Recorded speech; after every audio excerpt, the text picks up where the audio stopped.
On a quiet street in Easton, Bristol, in the summer of 1967, a 75-year-old woman was found murdered in her own home.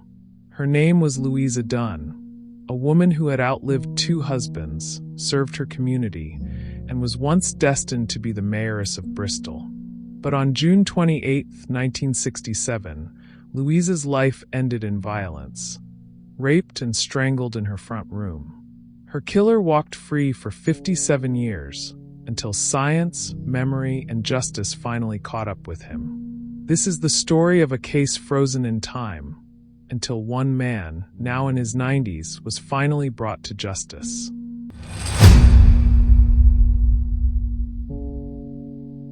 Louisa Dunne was born in 1892 in Barton Regis, Gloucestershire. She lived through 2 world wars, married twice, and raised a family in the heart of Bristol. Her first husband, Edwin Parker, a city councillor and devoted Labour Party man, married Louisa in 1915. Together, they had 2 daughters, Edna and Iris. Louisa was active, outspoken, and a pillar of the community. She was expected to serve as mayoress, a role cut short when Edwin passed away in 1945. In 1952, she found love again with night watchman John Dunne, only to be widowed once more in 1961.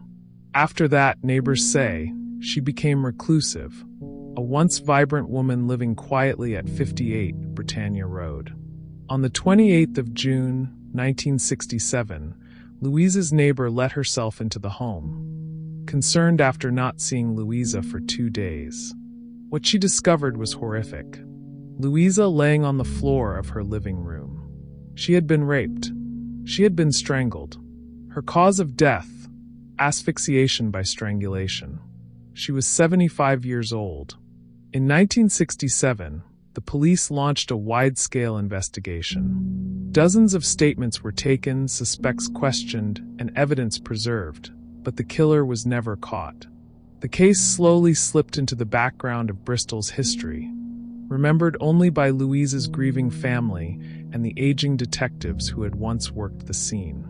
But in 2023, over half a century later, the case was reopened. Forensic technology had advanced dramatically since the 1960s, and a cold case review team decided to test the preserved clothing for DNA. What they found shocked investigators: a full DNA profile, one that matched a living man. Ryland Headley, aged 92, living in Ipswich. Ryland Headley was 35 years old in 1967, the year Louisa Dunne was killed. He had emigrated from the West Indies in 1952, settled in Bristol, married, and had 3 children. By the late 60s, he had moved, just outside the original police search perimeter. And then, like smoke, he vanished from suspicion. But Headley didn't vanish from crime. In the 1970s, he was living in Ipswich, working as a railway machinist by day and burglarizing homes by night. Between 1973 and 1978, Headley admitted to at least 10 burglaries. But worse still, in 1977, he was convicted of raping 2 elderly women. Initially sentenced to life, it was later reduced on appeal. He served just 2 years. It would take another 48 years for justice to catch up with him for what he did to Louisa Dunne. In November 2024, Ryland Headley was arrested. He was 92 years old, frail, and appearing virtually in court from a hospital bed. But the evidence was overwhelming. In June 2025, the trial began at Bristol Crown Court. Prosecutors revealed that DNA taken from Louisa Dunne's clothing matched Headley's profile. And the match, scientists testified, was 1 billion times more likely to be him than anyone else. His palm prints, taken from the scene and stored all those years, also matched. Neighbors testified to hearing screams on the night of Louisa's death. And after 3 weeks of forensic evidence, testimony, and revisited statements, the verdict came in. On June 30th, 2025, exactly 58 years after Louisa was found dead, Ryland Headley was found guilty of her rape and murder. The next day, Justice Derek Sweeting handed down the sentence: life imprisonment, with a minimum term of 20 years. Headley would be 112 years old before he could even be considered for release. The judge said plainly, "You will never be released. You will spend the rest of your life in prison." Louisa Dunne's family never saw justice in their lifetimes. But her case, once thought lost to history, now serves as a chilling reminder of how justice can stretch across generations. In the wake of Headley's conviction, police in Suffolk and Norfolk have reopened multiple cold cases, many involving elderly female victims. Among them, Edna Harvey, killed in 1984, Doris Shelley in 1993, and Karen Hales, also in 1993.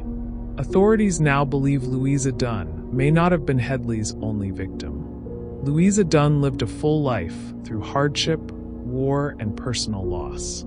She deserved to live her final years in peace, not as the forgotten victim of a predator hiding in plain sight. And while justice may have come too late for her daughters to witness, it came all the same. In an era before DNA and databases, Louisa Dunne's killer vanished, almost forever. Yet today, science and resolve have restored her name and given her family a measure of closure. This is proof no one is invisible, and no case is too old. This has been the case of Louisa Dunne, a woman whose name will now be remembered not just for how she died, but for how she was finally given justice. In the quiet corners of justice, where the whispers of the past echo louder than the present, the truth finally found its voice. But for Louisa Dunne, the silence lasted nearly 6 decades. A fragile woman forgotten by time, a predator hidden in plain sight, and a system that kept breathing, even as one of its darkest crimes remained unsolved. Here at the Hushed Confessional, we don't chase headlines. We listen to the quiet ones, the cold ones, the ones history tried to bury. Thank you for joining us. If her story moved you, subscribe and share it, because every victim deserves to be remembered, even when the world forgets. Until next time, keep listening and keep asking, what else is still hidden in the hush?